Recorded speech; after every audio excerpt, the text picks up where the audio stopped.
Hey guys and ladies, Ramsey here. Welcome to another video. Today we are blessed to talk about a rare Russian atom creation from the house of Areej Le Dore called Oud Luwak. And before I say anything about the fragrance, I have to give a special thank you to my good friend Nick, who very kindly put this together for me.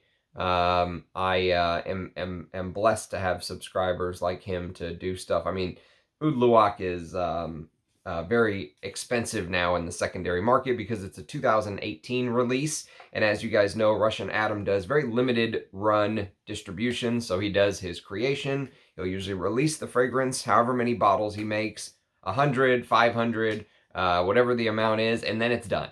You know, that's it. You can't buy it anymore. He doesn't make it anymore. And that's one of the advantages and disadvantages of the house of Areej Le Dore is that he has some of the most amazing creations I've ever smelled in my whole journey. And the whole point of, really, for me anyways, getting into this hobby is I wanted to smell and experience, the best fragrances in the world. You know, that was my goal. That was my plan. I wanted to smell the finest fragrances, the best blending, the best ingredients. I wanted to explore and learn all these different fragrances, and I feel like I've pretty much done that. But every time, you know, you think you've pretty much smelled everything, there's something else that comes along, and it really is a never-ending stream of exploration, and it's a fantastic hobby. It's one of the finest hobbies I think that a man or a woman can have. And so Oud Luwak is one that has eluded me for a while, and it's something that I had a feeling that I would like. I had a feeling, but there have been some Russian Atom fragrances in the past where you know, they were just either too challenging for me. Like for example, Oud Picante comes to mind. Or even though I really appreciated the daringness of the fragrance, it wasn't something I would want to buy a full bottle of. So getting to sample this and you know, put my thoughts out there first before committing to a full bottle is just absolutely awesome. So again, thank you, Nick. You are much too gracious, and I have a lot of samples up here thanks to him that I get to do these type of videos for you guys. Otherwise, I'd never be able to do a video on Oud Luwak. It would be impossible. And you know what? Even if one person views this video, I don't care, because I know that these individual reviews don't get as many views, but this is a very special fragrance to me, and it's something that I think deserves to be discussed more. And I'll tell you why. So instantly, just before we even get into anything about the fragrance, I will tell you that this is the preeminent coffee fragrance for me now. There's nothing else. Like, I did a This Is Not a Top 10 coffee ranked video. If I had a bottle of this, this would be number one. I'll just start with that right now. There's no if, ands, or buts about it. There's nothing that can even come close to this, to my nose, as far as coffee goes. So I've worn it twice. I wore it to bed a couple days back, and I'm wearing it as my scent of the day today. It's been on my skin for about 4 hours. So I've got a chance to see it in sort of different stages of the dry down, but this is a very long fragrance. When I wore it to bed, when I woke up 8 hours later, I could still smell it on my skin, clear as day. So I think this is a very long fragrance. I can't talk about true longevity because I don't know, but at least 10 hours, I would guess. And it's an extrait de parfum, so it lasts forever. And so if you want just a quick, you know, breakdown of how the fragrance smells, imagine literally sticking your head in a bag of dark Arabica beans that have went through the civet's intestines, okay? Because that's what Oud Luwak is, sort of a homage to the Indonesian Kopi Luwak, and Kopi Luwak is a coffee that they feed the coffee cherries to the civet cat, who basically consumes them. And when the civet cat poops it out, the people go through the poop and pull out the partially digested coffee cherries, and they make a coffee out of them. It's a very expensive type of coffee because it has a very distinct taste and smell. And that's what this fragrance is referencing. And so when you first spray, you will know it's a coffee fragrance, but it's not just a coffee fragrance. That's what's so great about this blend, is that you instantly are going to get Russian Atom's animalics from the very beginning. The first second you spray, you're going to smell a little bit of that Arabica bean coffee, but you're also going to get that oud from the get-go. And according to according to Parfumo, the oud in the beginning is Sumatra oud. Now, I don't know enough about the different ouds to say Sumatra oud smells like this and, that kind of thing. But I can tell you that you will get an animalic get from the beginning, from the get-go. It's an animalic oud type smell, which is what makes this fragrance to me such a great coffee fragrance. Is I think sometimes it could be hard to just focus on the note of coffee and do it well. This does many, many other things. And I think Russian Adam took many of his experiences in making other fragrances and put them into this. And we'll talk a little bit about that later. But so it's sort of an animalic smell that some people in the beginning, it's going to make some people go, ugh. Okay. But for me, it makes me go, ooh, this is the kind of thing that, I want to wear. It appeals to the frag head in me. Especially as I've got to know Russian Adam's work more and more and more, I crave his creations. It's even the most expensive designers don't do what his fragrances do. And the quality of the materials and all of that stuff is just absolutely outstanding, as always. And from the get-go, one thing you're going to notice is there's two notes that you'll notice in Oud Picante: spikenard and carrot seed. And spikenard is usually a note that worries me when I see it in a fragrance, because sometimes, even though it's a very expensive oil to distill, it gives it this very musky, earthy, herbal, animalic touch that usually you'll see it mixed with things like Costas, which is what he did in Oud Picante. And that blend sometimes is a little tough for me to handle, even someone like me who loves animalic. So when I saw spikenard, I was like, oh no, this might be something that I'm not going to love as much. But we'll get into sort of the differences and similarities with Oud Picante later on in the review. Needless to say that earthy, herbal, animalic aspect here is done to perfection. I think it's executed even better than in Oud Picante, my personal opinion. The other thing I will mention is, if you've smelled other of Russian Adam's creations, like for example, if you've smelled this, so if you smelled Russian Oud, okay, and Russian Oud is like a legend now. He's releasing a Russian Oud 2 at some point in the next, I don't know, 6 months. I don't know exactly when, 3 months, 6 months, but there's going to be a Russian Oud coming out, part 2. And, this, or if you've even smelled something like this, let's say Oud Zen by Areej Le Dore, which I just did a full review on this, or I called it an early impression, but it's pretty much a review. Oh, I would love a bottle of Oud Zen, man. So Oud Zen and Oud Luwak are like at the top of my unicorn dream list for a bottle to fall in my lap. But if you've smelled that sort of amber, burnt amber, almost like rolling lava style of amber that is executed in Russian Oud and Oud Zen, you'll get an idea of the way that the fragrance feels on your skin with Oud Luwak, because it shares some similarities with Oud Zen and Oud Luwak.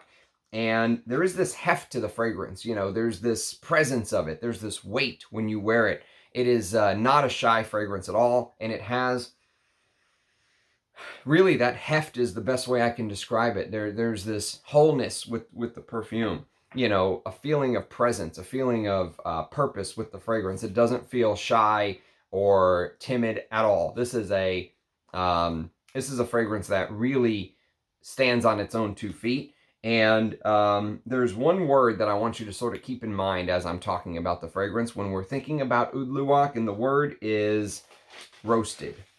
So you could also think about the word baked, because they would both sort of go hand in hand in my mind. But the word roasted is a good word to keep in mind as you're imagining what this smells like in your mind. So the reason I said baked would also work is that, imagine, outside of the usual imagery of roasted coffee beans, which you definitely get that, you walk into a coffee shop and you smell the coffee grounds that are just, that are freshly ground by the machine. You get that smell. And the usual imagery of roasted coffee that, you think about. Just imagine a Folgers commercial and you'll have an idea of what I'm talking about. And that obviously works. But imagine you went back to that imaginary volcano that everyone keeps talking about when they discuss the way that Russian Oud was created, and it has this lava-like amberiness, right? And so imagine going back to that volcano and the that lava accord of his earlier works, and imagine you had like a pet ogre, okay, that eats lava, and you went a step further and you gathered up this flowing lava. So how did you gather flowing lava? I don't know, it's magic, but I'm talking about ogres here, so keep the imagery in your mind. Stay with me. And you take that lava to your house, okay, and you stick it in the oven and you bake it. You roast it if you prefer, since this is a coffee fragrance. You roast it, you bake it, and almost like roasting toffee. Okay, not coffee, roasting toffee. And so imagine cooking the toffee until it gets hard, letting it cool down, and then cutting it into squares. Imagine doing that with this ambery lava that you're going to feed to your pet ogre. And outside of this fantasy realm, you have a real family that demands real food. But you also love to bake. And so outside of the real food, you use the oven for other baked goods, let's say. And outside of the ambery lava that you just made for your pet ogre, you make chocolatey brownies, okay? And you make chocolate cookies and those kind of things, because when you walk into a coffee shop, what do you see? You see, well, before I do that, let me give you a metaphor that my mentor used to always share with me. And I like it. It's stuck with me for basically decades. And the metaphor is this: play a game with me. And he would basically draw a dot on a sheet of paper like this. And he would say, what do you see? And you know what 99% of people are going to say, right? They're going to say, I see a dot. What's your point? But there's always that one in 1,000, 1 in 10,000, 1 in a million, whatever it may be, where the person is going to say, I see a dot on a yellow tinted piece of paper with blue lines running horizontally and red lines running vertically. And there's a man holding the piece of paper, and that man is sitting on a black chair. He's wearing a white and black shirt. The man is sitting in a house. The house is in Texas, so forth and so on, right? You can get as wide as you want with it. He's holding it with his right hand, so forth and so on. And when you walk into a coffee shop, what do you smell? What do you see? What do you smell? You see the other people, obviously, trying to get coffee right along with you normally. If it's a good coffee shop, you're going to see other people. And you see the items that you can buy. So you're going to see like the biscuits that go with the coffee. You're going to see the baked goods. Like I mentioned earlier, the cookies and the brownies and stuff like that. And you're going to see the associates working behind the counter. The machines that make the espresso and the lattes. But one of the things that this fragrance captures so well, and it's the reason why coffee can be such a difficult note, I think, to execute properly, is there's this sugary sweetness to many of the mass appealing coffee fragrances. Like, for example, I actually did I did a ranked, not a top 10 coffee fragrance video that you can go check out, and I ranked them in my favorites. But the ones in the thumbnail were this. This is Amen's Pure Coffee, which I absolutely love, but this is sweet. I mean, it's Amen. It's got that ethyl maltol patchouli sweetness thing. Most people that don't like sweetness would not like this fragrance, but I am a big fan of the Amen series. Like, I love all of the flankers. I haven't smelled a flanker that I don't like, I don't think. And even stuff like this that you would think, man, that's probably a little sweet for Ramsey. No, I love it. I just love that sweet, chocolatey, coffee smell. And, the thing about it, though, is when they make these fragrances, or think about this one. This is Rochas Man. You could also use Bond Number 9's New Harlem, which has that New York breakfast coffee thing going on. But whenever they make these type of fragrances, they imagine you're going to take your cup of coffee and you are just going to add a metric ton of what? Sugar. Obviously sugar. And half and cream. And it's just going to be like a coffee dessert. It's not even going to be coffee right at that point. It's basically a little bit of coffee, a lot of cream and sugar is what it sort of smells like. And that's why I think it can be so hard for designer houses to do that. And one of the reasons, as I was going on my designer kick that I ended up getting a backup of this. This is Trussardi Inside Man, or Inside for Men, I forget. But yes, this is a Nathalie Lorson creation. And I love the fact that this is an unsweetened, Italian espresso-like coffee smell with this cigarette in the morning. But it still has that designer vibe. So even the ones that's unsweet, which is much more to my taste now, is nowhere near the complexity and the value proposition to me of Oud Luwak. Oud Luwak is on an absolute another planet, 100% on another planet to me. And these other designers just could not compete. I still enjoy them. I like wearing them, but they're nowhere near. They're in completely different stadiums, playing different games. And so none of the coffee fragrances that that I've talked about in that video can really compare to Oud Luwak. And I will tell you again, if I had a bottle of Oud Luwak when I made that video, this would be number one. There's no way anything could top this right now in my mind. Reason being, as a frag head, it really satisfies everything that I want in a perfume. It's artistic, it's bold, it's high quality ingredients. The oud is something that I've been getting more and more into as my fragrance journey has sort of progressed. I understand more and more why Russian Adam says that oud is the top of the mountain as far as ingredients go, because once you start to get into real oud and you smell real oud and you wear these type of perfumes, you crave them. When it's time to pick a fragrance in the morning, you find yourself reaching for those type of fragrances more and more and more, because real oud adds this sort of animalic, woody complexity that is so deep, and it's very hard for these designers to compete with. And in Oud Luwak, oh, it's beautiful. So you get this smoky, chocolatey, almost charcoal burning. If you're someone who likes to cook with charcoal, there's almost this charcoal burning, woody oud thing going on.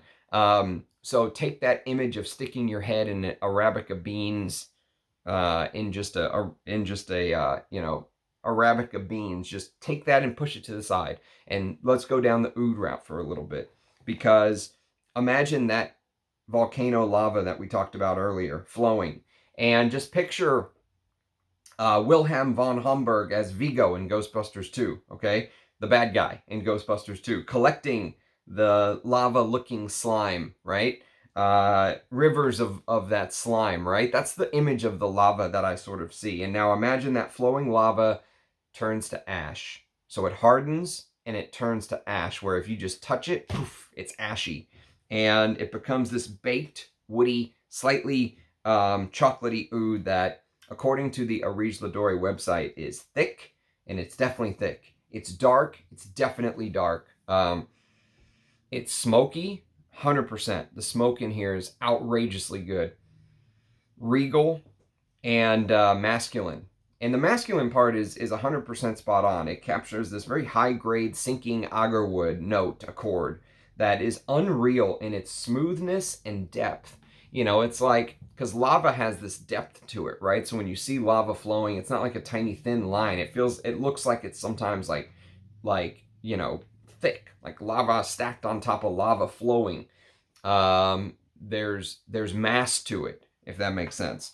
And when blended with this Kopi Luwak, Kopi Luwak accord, which is the coffee, cherry coffee that goes through the civet's intestines, it gives you this perfume that, without just taking your head and sticking it in the Arabica bean, just imagine holding a bunch of coffee beans in your hands and smelling them. It takes you down that coffee road, but on a completely different path, on a scenic path. It doesn't take the easy route. If there's a highway straight to the end, it doesn't take that. It goes around and it curves, and it shows you all these other aspects and facets of the Kopi Luwak that you normally would never get to smell. And there's this intrigue here. There's this mystery it gives you a little foreplay. You know, it doesn't just jump right into it. The oud also starts turning resinous, and oh, it's beautiful. What's interesting is as it continues to dry down, you get more and more of this, what they call Texas cedar note, which is a very masculine note, and Sumatra benzoin. And the benzoin adds a slight amount of sweetness, but just a slight, all right?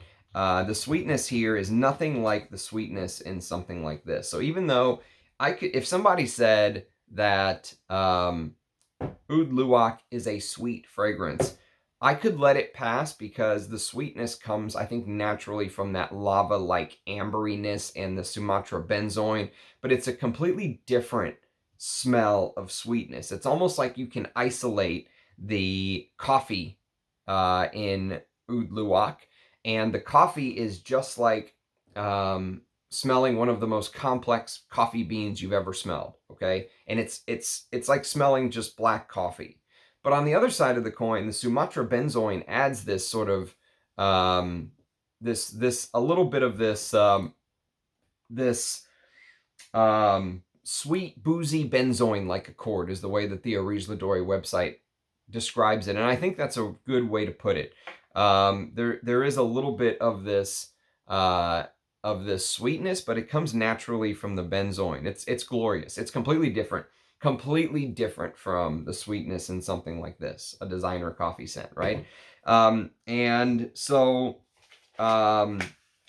it just it all sort of blends together to give you this glorious balsamic mysterious incensey coffee.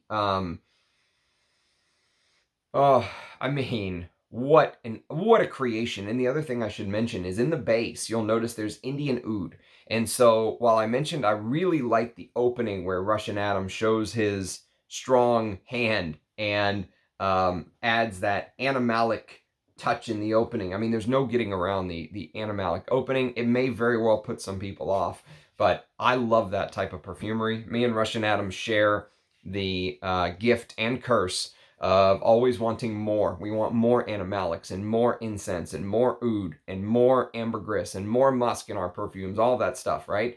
And here he gives it to you in the top with basically that slight reference to oud picante. It's spicy as well. This is a spicy composition, but the spices are almost cut and they're softened by some of the other aspects of this fragrance, if you will.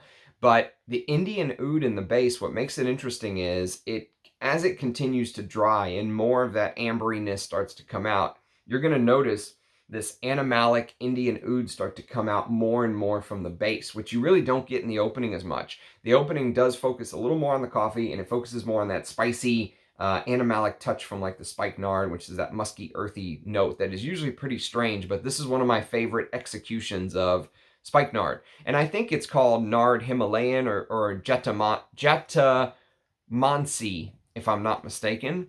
I think those are referencing the same thing, but I should have looked it up beforehand. But there's also a touch of vetiver in the base, just a touch. And interestingly enough, if you go look at the description on the Areej Le Dore website, they say that Oud Luwak is a bit of a blend between Oud Picante, Oud Zen, and Russian Oud. And I completely agree. 100% agree with that. I actually have an early impression of Oud Picante on the channel, which nobody watched. I think it got like a couple hundred views. But imagine this being in this old school spice bazaar, and you're in like the ancient city of Alexandria or, you know, someplace in Africa, okay? And Oud Picante was actually a little bit much for me. I'm curious if I ever bought a bottle, if I could end up falling in love with it, because just the way that the spices were done with this turmeric, which that's a note that Prin Lumros uses a lot as well. And actually, there's Prin was a house I really didn't think that I liked, but I've smelled more and more of his stuff lately. I did a video on Morat, and I absolutely loved it. I also did a early impression yesterday of a blind. Go to my live streams and look at my The Good, the Bad, the Ugly blind sniffing live stream, and there was a Prin fragrance in there. And I really liked that one. That was a great discovery. So in the description, if you want to see what the fragrances I blind sniffed were yesterday, they're in the description of the video, so you can read which ones they are as I go along, basically. So I'm starting to get more and more into that turmeric-like note, which I normally did not like. I didn't like what it adds to a perfume. If you overdose it just a little bit, I felt like it really ruins it. And the original Oud Picante just reminded me of being on like an African safari, you know, with animals that obviously the animals in the outside, the feces are going to be outside. They're not going to get bats or anything like that. They're wild animals, right? There's that wild African animal smell. And blending it with the spiciness in the opening of Oud Picante was a little bit much for me. And I said that on the video. But in Oud Luwak, the ambers and the ouds and you know, these sort of cedar woody notes and the carrot seed, which adds a little bit of powderiness, but you're not going to smell it. You're not going to smell the carrot seed like you would, for example, in Loewe's 001 Man or something like that. No, this is the carrot seed is here. It just adds a little bit of texture, a little bit of depth, because really the oud and the benzoin and the woodiness and the coffee, the heavier notes are going to take over. And, you know, the carrot seed is really relegated to the background, but it's there. You know, it adds a little bit of that, you know, powdery. Sometimes carrot seed can imitate iris, if you will, but you're not going to get a whole bunch of it in this fragrance, even though it's there. And in Oud Picante, I remember saying that there's almost like the zait and za'atar vibe. If you've ever had an Arabic breakfast and they feed you bread with olive oil and that spice mixture called zait and za'atar, it will remind you a little bit of that olive oil like smell for some reason. And it was overdosed in this unwashed costus smell, which costus is almost like this unwashed dog, you know, unwashed fur feeling. There was a costus note, I think, in Goat by Wolf Brothers, which I tested yesterday, and I really enjoyed that one as well. And so Oud Luwak just basically tames the spices is what it does. It takes this authentic, rare, wild oud from Papua New Guinea, which I think the Papua New Guinea oud trees, interestingly enough, they over the years, hundreds of years, let's say thousands of years go by, the oud trees fall as you know, nature takes its course, whatever happens, and they actually get buried in the ground. Some of them under rivers now, some of them just in the ground. And in Papua New Guinea, they actually dig those up from under the ground. And so I think that is the oud that has this sort of earthy character to it, this earthy, rooty character to the oud. And it just adds this complexity to it. It adds this fullness, this you know, this richness. I just love it. And so to me, Oud Luwak just brilliantly takes many of Adam's other creations and puts it together in a way where it's almost like the puzzle pieces just were made to fit. Like if you like these type of fragrances, if you like Oud Zen, if you like Russian Oud,